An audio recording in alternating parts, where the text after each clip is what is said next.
I think just some of the experiences I was having, I wouldn't say I was like, looking for a reason why I'm seeing these things. I was basically explaining things that I was experiencing, and Tom would say, what do you think about this? And could this mean this? Stuff kind of started making sense, starting to put A, B, and C together.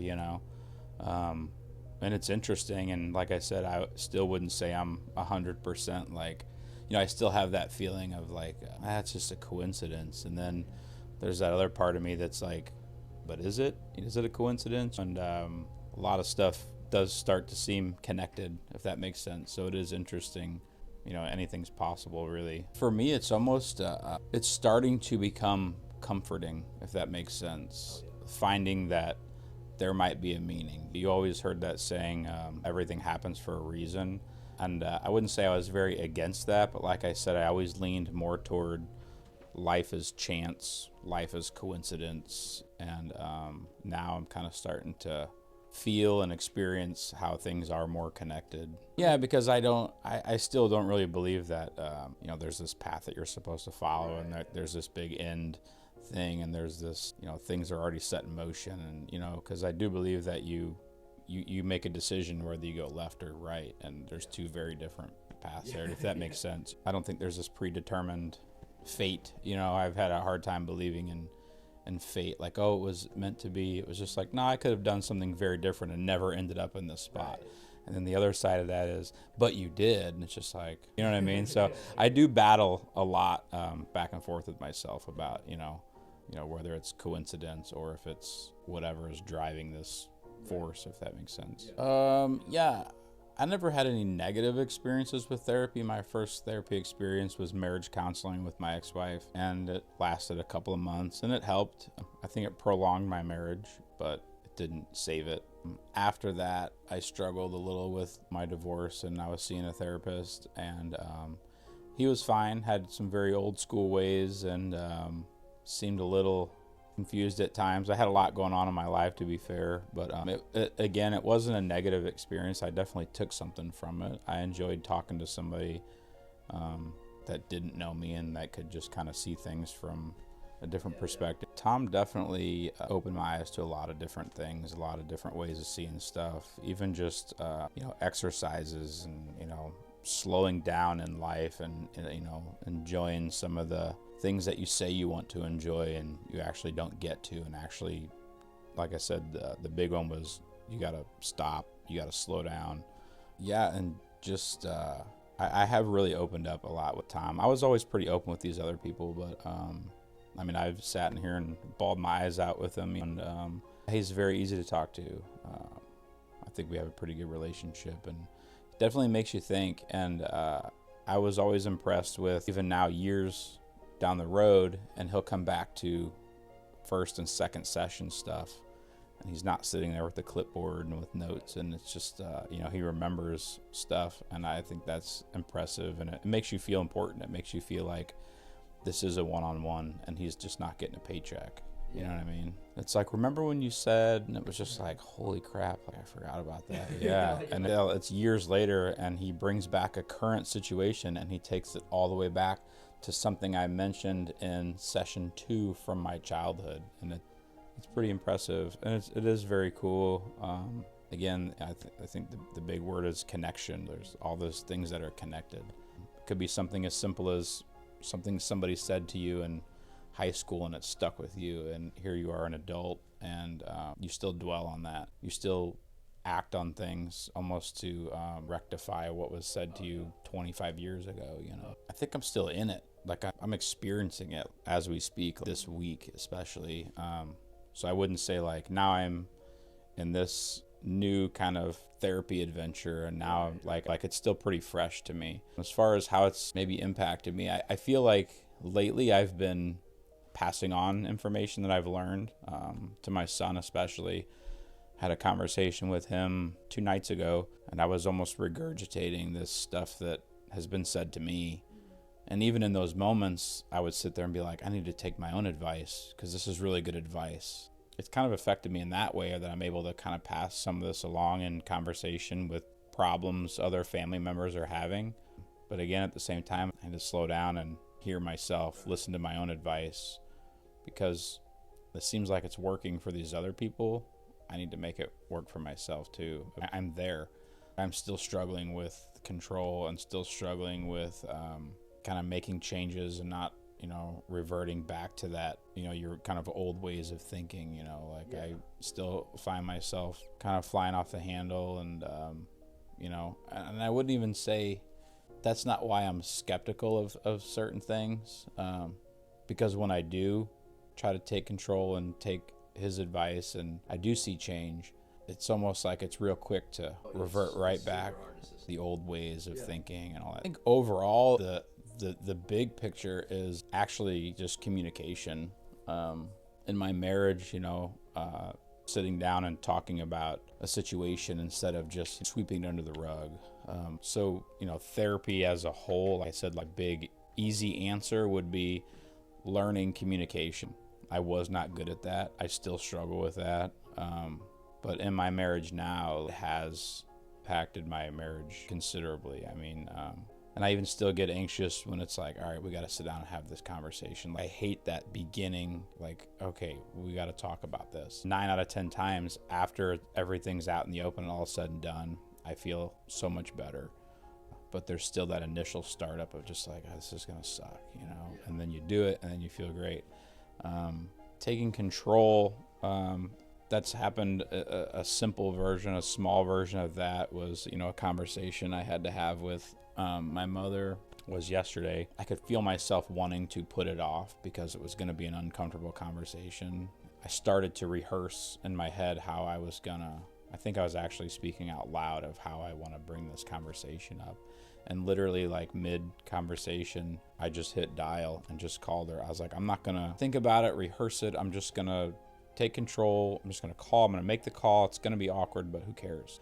It is what it is. And just had the conversation. It wasn't a great conversation, but it needed to be had. I did feel after the fact that I did kind of take control. It was just like, okay, stop overthinking it. Stop putting it off. You're just going to be anxious about it all day long. It was first thing in the morning. It was 8 a.m. And I said, sorry to put this on you at 8 a.m., but we got to have this conversation.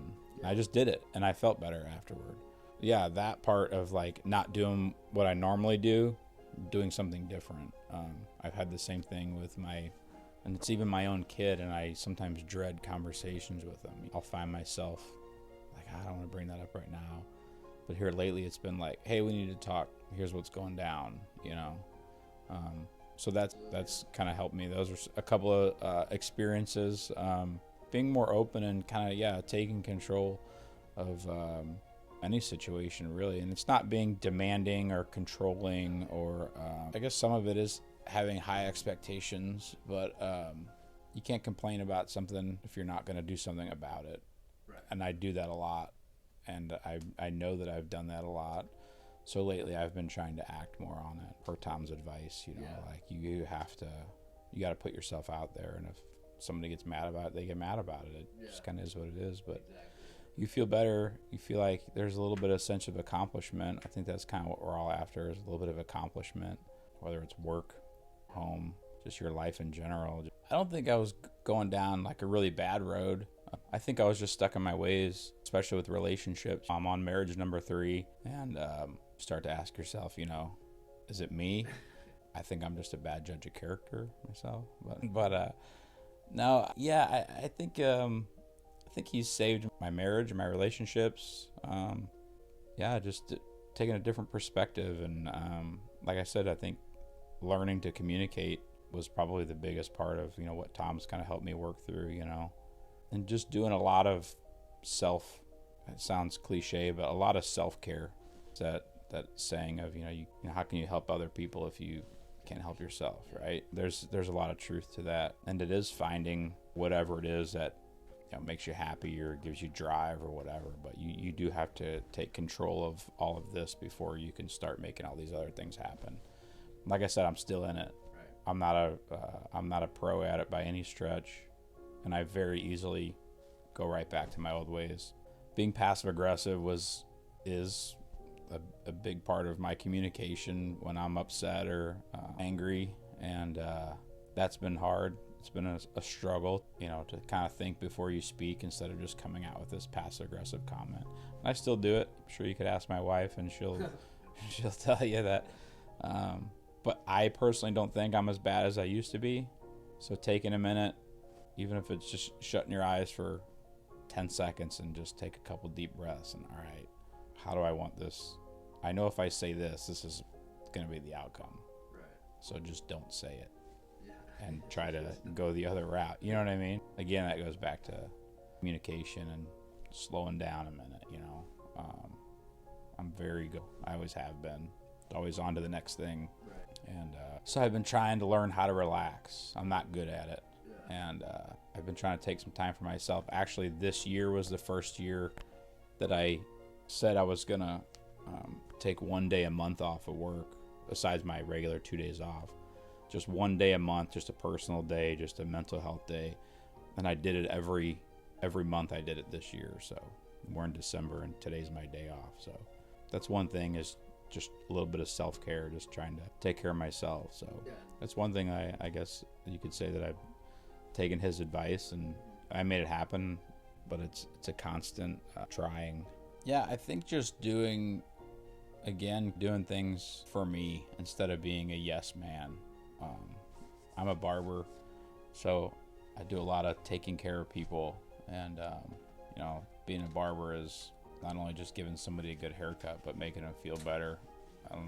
That's a very physical thing, but also a mental thing. A lot of people come in and spill their guts, or seek out advice. I think, with Tom's suggestion of, taking care of me first, not being overworked, learning how to control the situation and say, no, I'm sorry, I can't get you in today. Whereas before, it would just cram him in.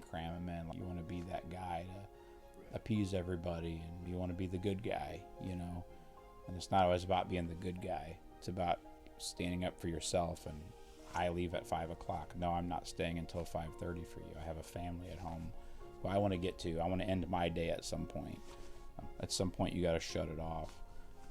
So I think, with Tom's advice of, again, taking care of yourself, and not worried about being the bad guy. I think I worried about that a lot, was being, making somebody upset or making somebody mad. And you want to be the guy to take care of everybody. So I think, again, the self-care and controlling a situation. You can't book all these people and then get mad about it, right? I'm the one that did it. I'm the only one that controls my schedule.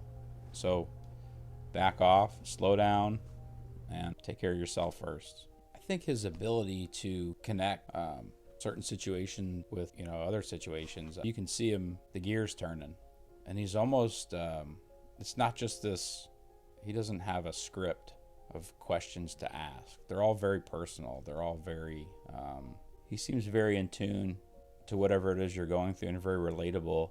And I enjoy that it's not always just about me. I'm here for my therapy, but I think as a client, I think it's important for me to hear his stuff. There's often times where he said, I can relate to that. And might tell me a story, and it makes you feel like a human. It makes you feel, wow, I'm not the only one that's experiencing this. I'm not the only one that's screwed up from something that happened in my childhood. Everybody has trauma, but it is nice. Sometimes it's not, you're being asked these questions and then you're trying to answer them. It is nice to sit and listen. I do a lot of talking. I do a lot of hearing other people's problems. So it is nice to have somebody relate to what you're going through.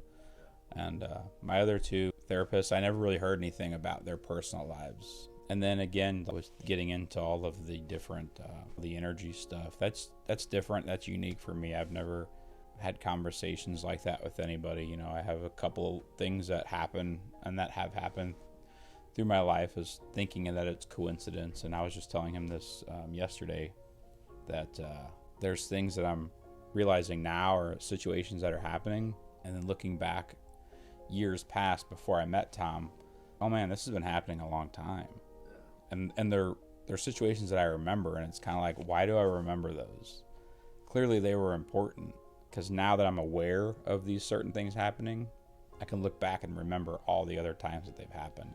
And that's pretty cool. He kind of has opened me up to that as well, The one for me is the thing I experience often is somebody will pop into my head, and within a day or two, sometimes a week, that person comes up in my life. And sometimes these are people that I haven't talked to in a number of years. I have a pretty large client list, and occasionally people drop off. And, one day I might think, oh man, remember what happened to that guy? It's been 2-3 years since he came to the shop. And literally this has happened twice in the last week. Within a couple of days, they reached out to me for another appointment. I literally was thinking about you yesterday. And that happens often. A more recent one was my aunt, who hasn't been in the picture for 13 years. And I reached out to another family member about talking to her for me, basically. Like, if you hear from her, tell her this is what I want to do. And within a couple of days, she reached out to my mom, who hasn't talked to her in 13 years.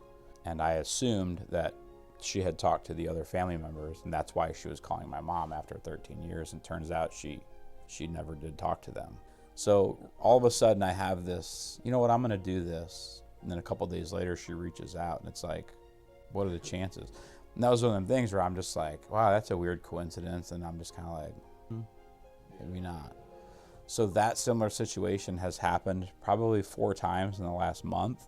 And it's kind of one of those things where if you buy a certain car, now you see that car everywhere, it seems like. And that's kind of what I'm just looking for it. It's not like a thing. That's the skeptic in me, right? But then you start to make these connections, and I'll go to the store and I'll run into them. I'm just like, you just popped into my head not an hour ago, and I haven't seen you in 3 years. That kind of stuff happens, and it's pretty weird. When I'll tell Tom that, I'm like, that's kind of strange, isn't it? And he's like, yeah, but is it? Kind of starting to tap into this whole different part of the world, our brains, or our psyche, our subconscious, or whatever it is. And it's just like, all right, now what do I do with this? Because it's happening for a reason. Now I'm saying that phrase. Okay, this is happening for a reason. Why? So I think now I'm on that path of, all right, I got to stop just pushing this off as, that was a weird coincidence. All right, this is happening. Now it's happening a lot. What do I do with this? And that's kind of where I'm at in therapy now, is like, all right, what do I do with this?